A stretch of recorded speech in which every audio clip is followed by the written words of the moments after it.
Hello everyone. Last video में हमने बात की थी about asexual reproduction in the bacteria, जिसमें हमने बेसिक देखा था कि मेनली जो बैक्टीरिया है they are responsible to make the different type of the spore. ठीक है।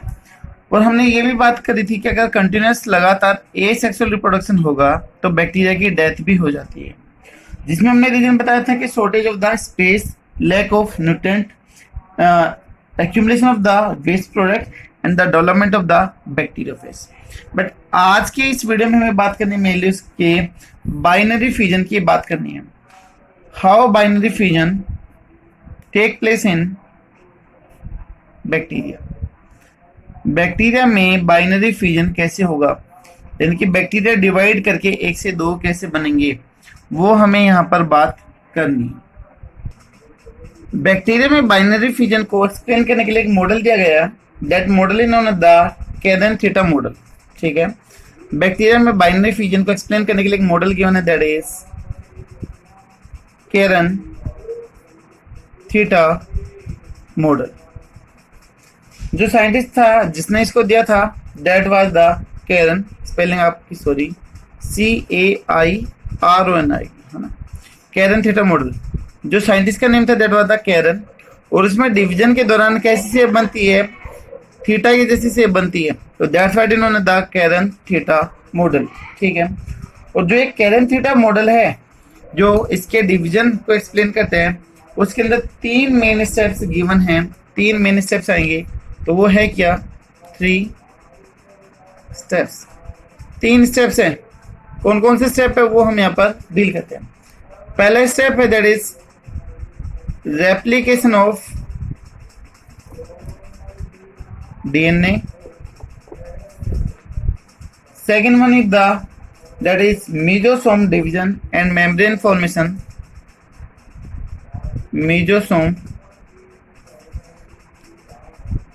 division and membrane formation। और लास्ट स्टेप आ जाएगा दैट इज क्रॉस वाल फॉर्मेशन। क्रॉस वाल फॉर्मेशन। ये तीनों स्टेप हमें बताएंगे कि जो बैक्टीरिया है वो कैसे डिवाइड करता है और एक से दो बैक्टीरिया कैसे बनते हैं, वो हमें इन 3 स्टेप की सहायता से देखना है। ठीक है। मॉडल किसने दिया था, कैरन ने दिया था। इसमें शेप कैसे बनेगी, थीटा की जैसे बनेगी, इसलिए इसको कैरन थीटा मॉडल बोला गया। ठीक है। इस पे आने से पहले बता देता हूँ कि जो बैक्टीरिया का डिवीजन है that is direct cell division. जो बैक्टीरिया में जो डिवीजन होता है that is direct cell division. Direct cell division. Direct cell division वो होता है जिसके अंदर ना तो न्यूक्लियर मेम्ब्रेन टूटे और ना ही स्पिंडल की फॉर्मेशन हो, इन दोनों के बिना ही न्यूक्लियस डिवाइड कर जाए, that is known as the direct cell division. ठीक है। जिसमें आपका एग्जांपल आ जाता है दैट इज एमाइटोटिक डिवीजन आ जाता है। ठीक है। तो bacteria show direct cell division in which nuclear membrane breakdown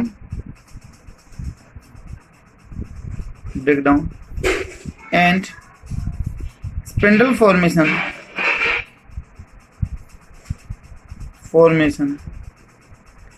does not take place।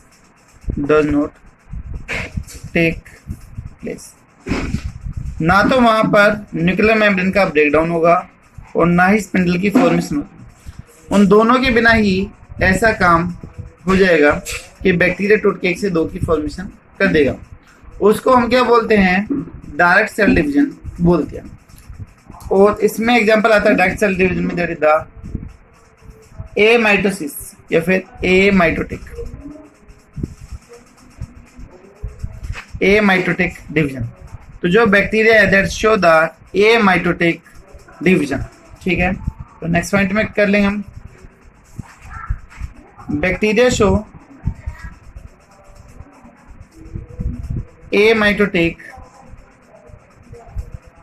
Cell division, जिसमें एक बैक्टीरिया से टूट के दो बनाएगा, लेकिन वहां पर ना तो न्यूक्लियर मेम्ब्रेन टूटेगी और ना ही क्या होगा, स्पिंडल की फॉर्मेशन होगी। ठीक है, अब इसमें हम पहला स्टेप डील कर लेते हैं। फर्स्ट वन स्टेप जो हमें डील करना है, that is replication of DNA.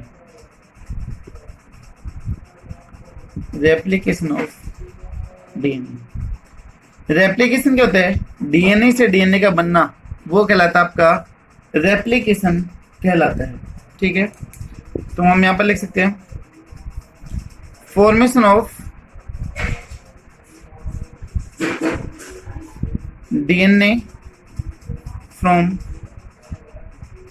DNA known as replication. DNA से डीएनए के बनने को हम रेप्लिकेशन या फिर डीएनए कॉपिंग भी बोल सकते हैं। ठीक है, और जो ये रेप्लिकेशन होगा वो कहां पर होगा, बैक्टीरिया के साइटोप्लाज्म में होगा, यानी कि जो न्यूक्लियोइड था वो रेप्लिकेट करेगा, और तब ये रेप्लिकेट करेगा तो ये किसके साथ में जुड़ा रहेगा, मीजोसोम के साथ में जुड़ा हुआ रहता है। तो हम एक बार बैक्टीरिया की स्ट्रक्चर देख लेते हैं। ये बैक्टीरिया है, ठीक है, बैक्टीरिया की सेल वॉल, ये इसकी सेल मेम्ब्रेन,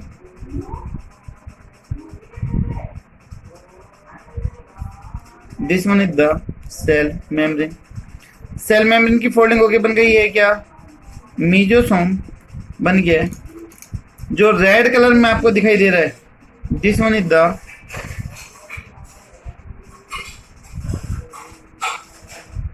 जो बाहर रेड कलर से, दैट इज सेल वॉल। ठीक है, इस मीजोसोम के साथ में जुड़ा हुआ है क्या, हमारा nucleoid, this one is the nucleoid. तब रेप्लिकेशन होगा तो अमाउंट क्या होगी, डबल होगी, और साथ के साथ में जो मीजोसोम है वो भी टूट के क्या हो जाएगा, डबल हो जाएगा। ठीक है, तो इसी रेप्लिकेशन के दौरान जो इसकी शेप आती है वो थीटा की जैसी बन जाती है। तो हम बोल सकते हैं कि नेक्स्ट स्टेज में बैक्टीरिया कुछ ऐसा दिखाई देगा। नेक्स्ट स्टेज में कैसे दिखाई देगा बैक्टीरिया, ये बैक्टीरिया की शेप हो गई, यहां पर जो इसकी न्यूक्लियर मेम्ब्रेन है वो कुछ ऐसी है। तो यहाँ पर कितने मीजोसोम की फॉर्मेशन हो गई है, 2 मीजोसोम की फॉर्मेशन हो चुकी है। बाहर की तरफ क्या प्रेजेंट है, बाहर की तरफ है cell wall, this one is the cell wall, जो रेड कलर से रिप्रेजेंट करा जा रहा है, this one is the cell wall.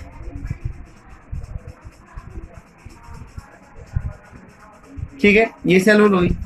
अभी यहाँ पर जो डीएनए की अमाउंट है वो डबल हो चुकी है, कुछ ऐसे दिखा दूं, अमाउंट डबल है, लेकिन ये आपस में इंटरकनेक्टेड है बीच में से। ठीक है, अमाउंट डबल हो चुकी है लेकिन बीच में से क्या है, कनेक्टेड है। तो ये आपका स्टेप हो चुका है, पहला step, that is replication of DNA. ठीक है, तो यहाँ पर हम बोल सकते हैं कि formation of DNA from the DNA known as the replication, and during bacterial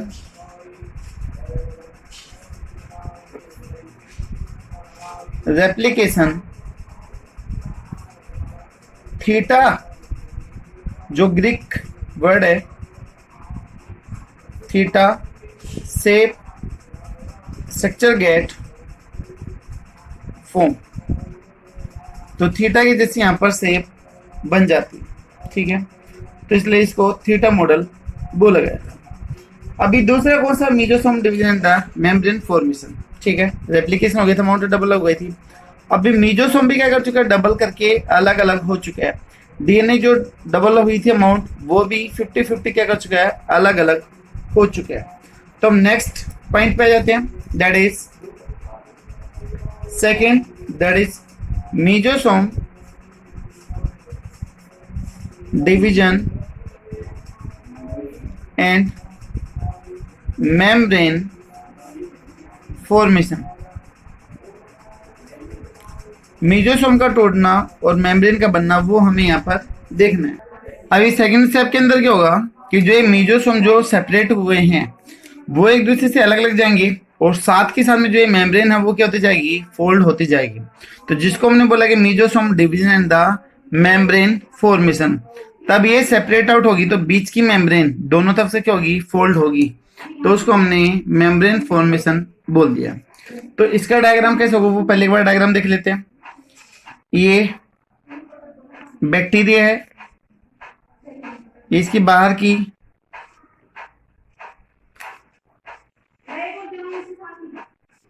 cell wall है,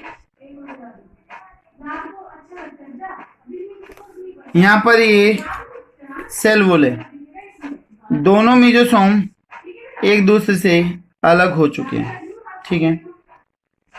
इनका जो डीएनए है वो भी अभी टूट के अलग हो चुका है। जो डीएनए है डबल स्टैंडर्ड सर्कुलर डीएनए वो भी अलग हो चुका है, ठीक है। तो पहले स्टेप हो गया that is division of mesosome. अभी इसी का सेकंड पार्ट है दैट इज मेम्ब्रेन फॉर्मेशन। तो मेम्ब्रेन फॉर्मेशन में क्या होगा कि दोनों तरफ से, ऊपर की तरफ से और नीचे की तरफ से जो सेल मेम्ब्रेन है वो फोल्ड करना स्टार्ट कर देगी। जो मेम्ब्रेन है वो धीरे धीरे फोल्ड करना स्टार्ट करती, ठीक है। और जैसे जैसे ये फोल्ड करती जाएगी पीछे की तरफ से यहाँ से सेल वॉल भी डेवलप होता हुआ आएगा, ठीक है। तो हम नेक्स्ट स्टेप में देख सकते हैं कि जैसे जैसे यहाँ पर मेम्ब्रेन का डिवीजन होगा, यहाँ पर मेम्ब्रेन का डिवीजन होने लग रहा है, मेम्ब्रेन दोनों तरफ से बेंट होती हुई आ रही है। यहाँ पर दोनों तरफ से सेल वॉल भी नीचे की तरफ मूवमेंट करने लग रही है। पीछे की तरफ से जो सेल वॉल है वो भी क्या करने लग रही है, मूवमेंट करना स्टार्ट कर रही है। तो दोनों तरफ से सेल वॉल लगातार क्या होगी, फोल्ड होनी स्टार्ट हो जाएगी। दोनों तरफ से सेल वॉल भी क्या हो गई, फोल्ड हो चुकी है। तो ये वैसे तो थर्ड स्टेप आ जाएगा आपका that is cell wall formation, लेकिन ये डायग्राम हम इधर दिखा देते हैं। तो यहां पर ऐसी फॉर्मेशन हो चुकी है।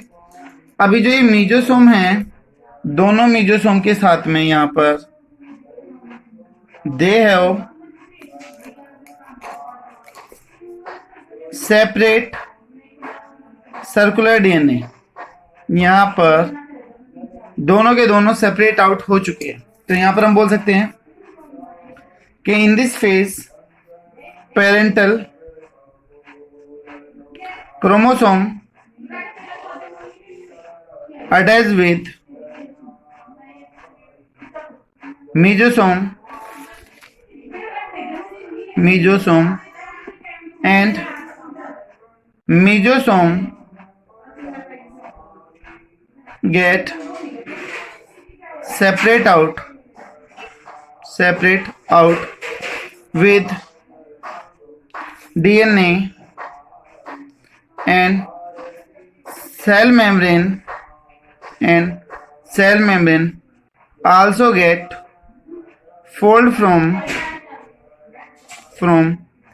बोथ साइड, और दोनों तरफ से वो फोल्ड करना क्या कर देती है, स्टार्ट कर देती है। तो ये किस में हो जाएगा, सेकंड स्टेप में हो जाएगा that is in case of the mesosome division and the membrane formation, ठीक है। अभी हम बात करते हैं थर्ड स्टेप की कि थर्ड स्टेप में क्या होगा। थर्ड स्टेप है हमारा दैट इज क्रॉस वाल फॉर्मेशन। क्रॉस वाल फॉर्मेशन कि जो क्रॉस वाल है वो कैसे बनेगी। अभी हमने पीछे देखा था कि जैसे जैसे सेल मेम्ब्रेन फोल्ड होगी अंदर की तरफ वैसे वैसे बाहर से सेल वॉल भी क्या करेगा, फोल्ड करेगा, ठीक है। तो हम डिवीजन देख लेते कि कैसे होगा। बाहर से जो सेल वॉल था वो भी सेल मेम्ब्रेन के साथ में फोल्ड होना स्टार्ट कर जाता है। This one is the red colour cell wall, ठीक है। ये हम सेल वॉल दिखा रहे हैं और ये जो फोल्डिंग स्टार्ट हो रही है ये फोल्डिंग हो रही है कहां पर, सेल मेम्ब्रेन के साथ में होने लग रही है।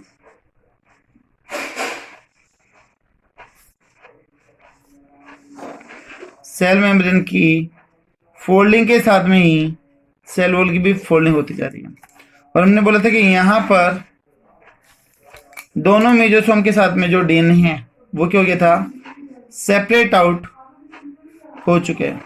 ठीक है, अभी लास्ट में क्या होगा कि कनेक्शन आपस में टोटली जुड़ जाएगा।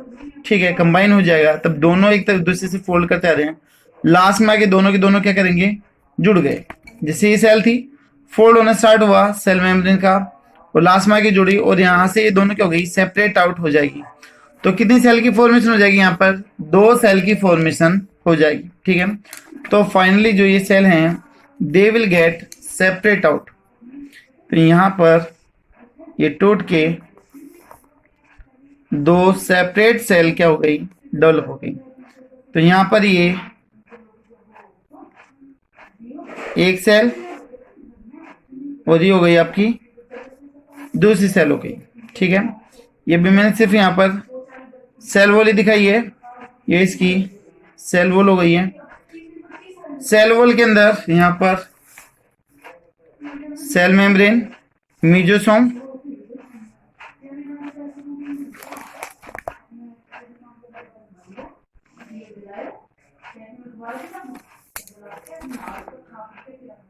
और दोनों के साथ में डीएनए यहाँ पर क्या है, अटैच है। फाइनली कितने सेल की फॉर्मेशन हो चुकी है, यहाँ पर 2 सेल की फॉर्मेशन हो चुकी है। तो this one is the cross wall formation. तो यहाँ पर हम बोल देंगे कि in this step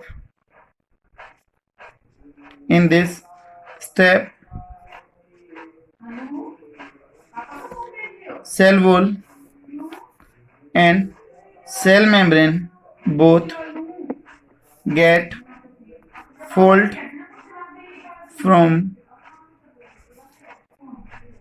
peripheral side and finally get join with each other and get separate out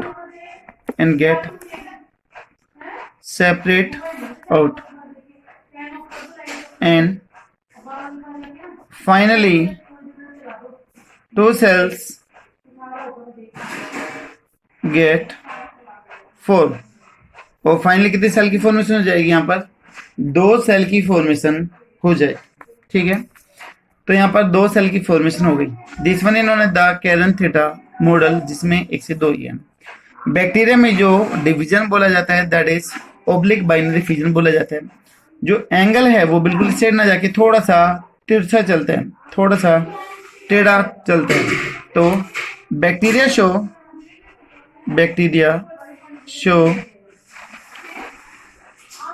oblique का मतलब तिरछा,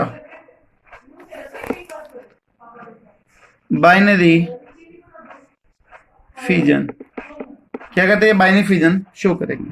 तो ये हो गया आपका complete, that is Cairns theta model हो चुके हैं। ठीक है, इसी के साथ में हम देख लेते हैं endospore formation. Next one is the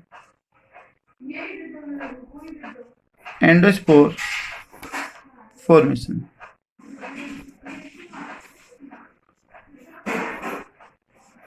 देखिए बैक्टीरिया में एंडोस्पोर की फॉर्मेशन हो जाती है ड्यूरिंग द डास्टिक कंडीशन, के तब एनवायरमेंटल कंडीशन सुटेबल नहीं है, हार्मफुल है, तो अपने आप को बचाने के लिए बैक्टीरिया एक थिक कवरिंग या एक थिक कोटिंग कर लेते हैं, और उसी स्ट्रक्चर को हम क्या बोल देते हैं, एंडोस्पोर बोल देते हैं।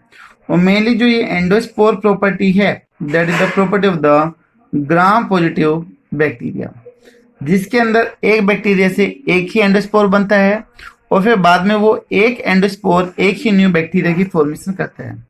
तो हम यहाँ पर इसको एक रिप्रोडक्शन का टाइप नहीं बोल सकते हैं, बल्कि पेरिनेटिंग की स्ट्रक्चर है, यानी कि जो अपने आप को डास्टिक कंडीशन से बचाने के लिए डेवलप हुई है। ठीक है, तो इसके फीचर देख लेते हैं और फटाफट कि क्या क्या है। तो यहाँ पर लिख देंगे हम endospore endospore is not a type of reproduction का टाइप नहीं है, because in this a single bacteria produce single bacteria form single endospore, and this single endospore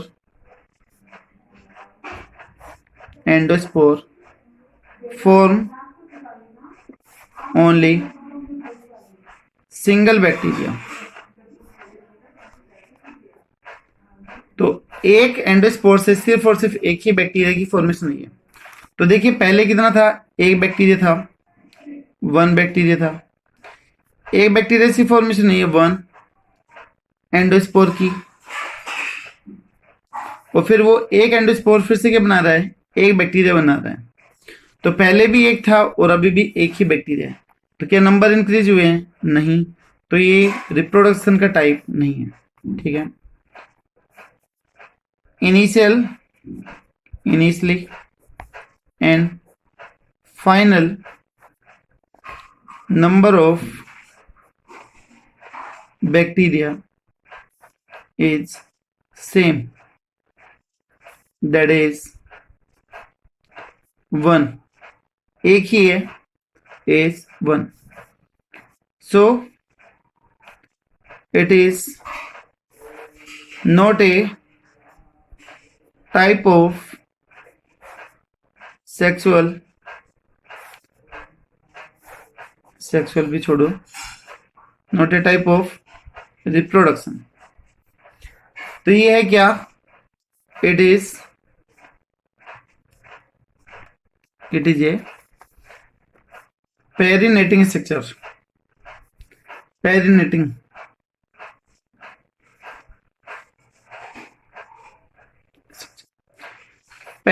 structure क्या होता है? वो स्ट्रक्चर जो हार्श कंडीशन को टॉलरेट करने के लिए बने, that structure which gate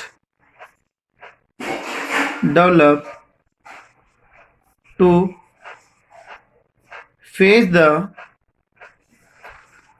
harsh या फिर ड्रास्टिक कंडीशन, जो एक हार्श या फिर खराब कंडीशन को टॉलरेट करने के लिए स्ट्रक्चर बने, तो उसको आप पेरिनेटिंग स्ट्रक्चर बोलते हो, और इस फिनोमेना को पेरिनेशन बोल देते हो। ठीक है, अब ये जो एंडोस्पोर प्रॉपर्टी है बनना, that is main property of the gram positive bacteria.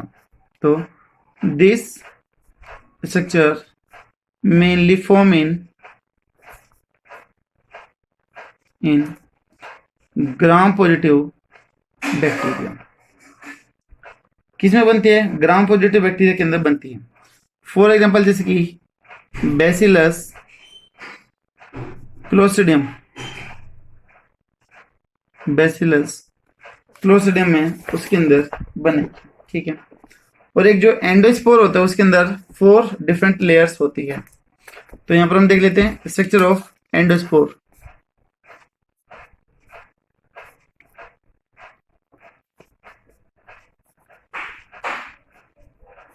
Structure of endospore. तो एंडोस्पोर कैसे स्ट्रक्चर है? थिक स्ट्रक्चर है, थिक स्ट्रक्चर है। कितने लेयर है? जनरली हो 4 लेयर या फिर मेम्ब्रेन। ये बैक्टीरिया में कहीं पे भी डेवलप हो सकती है, may be in the centre of the bacteria, may be at the corner, कहीं पे भी हो सकती है। ठीक है, तो its position may be variable, mean centre में भी हो सकते हैं, कॉर्नर के ऊपर भी हो सकते हैं। ठीक है, और इवन शेप इसकी जनरली जो रहती है वो कैसी रहती है? स्फेरिकल रहती है। तो next point, that is generally it is spherical in structure, spherical structure की होती है।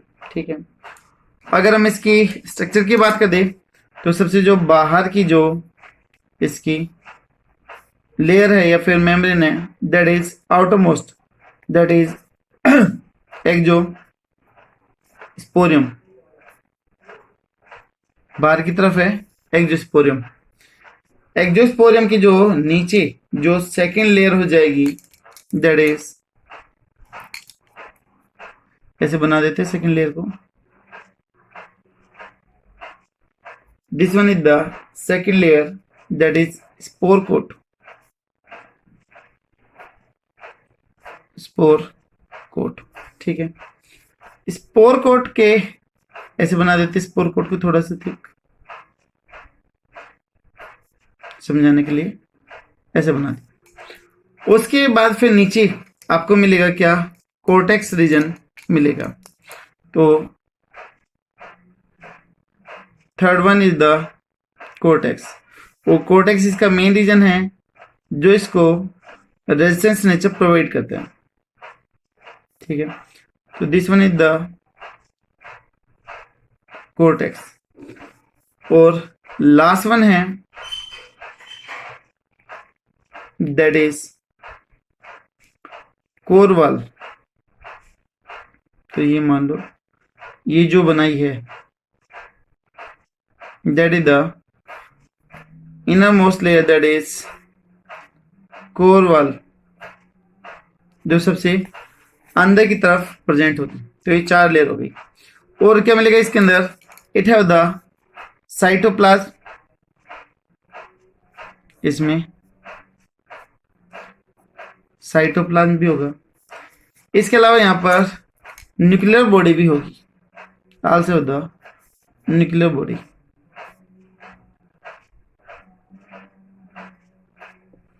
This one is the complete structure of A endospore. ठीक है, तो ये को एक हो गई कंप्लीट स्ट्रक्चर किसकी, एंडोस्पोर की हो गई। अभी किस मेम्ब्रेन का क्या क्या नेचर है, क्या क्या उसकी प्रॉपर्टी है, वो हम देख लेते हैं। अभी स्ट्रक्चर के बाद में हम इसकी केमिकल कंपोजिशन की बात करते हैं। तो बैक्टीरिया का जो सेंट्रल कोर है, जो ये सेंट्रल पार्ट है जो अंदर की तरफ है, जो साइटोप्लाज्म है, उसकी बात करते हैं कि इसमें क्या क्या चीज प्रेजेंट होगी। देखिए ये जो स्ट्रक्चर बन रही है वो बन रही है ड्यूरिंग द ड्रास्टिक कंडीशन। तो ड्रास्टिक कंडीशन से बचने के लिए जितना भी वाटर है वो सारा का सारा लॉस होगा, तो वहाँ पर डिहाइड्रेशन होगा। बाकी का जितना भी यूजफुल मैटर है जो एनर्जी देगा या फिर जो फ्यूचर में काम आएगा, वो सारा का सारा यहाँ पर क्या रहेगा, स्टोर फॉर्म में रहेगा। तो यहाँ पर वाटर निकल जाता है और जो साइटोप्लाज्म है बैक्टीरिया का, वो कंप्रेस होकर छोटा हो जाता है और उसकी जो मेम्ब्रेन और सेल वॉल है वो उसके चारों तरफ कई टर्न लगा जाते हैं, जिससे फॉर्मेशन हो जाती है किसकी, एंडोस्पोर की फॉर्मेशन हो जाती है। तो इसका जो सेंट्रल कोर है, इसका जो न्यूक्लियर मटेरियल है, that will consist the DNA होगा, आरएनए, प्रोटीन, प्रोटीन के अलावा यहाँ पर lipid, calcium, manganese and enzymes. ठीक है, ये सारी चीज इसके अंदर क्या होगी, प्रेजेंट होगी। वाटर का रिमूवल हो चुका है,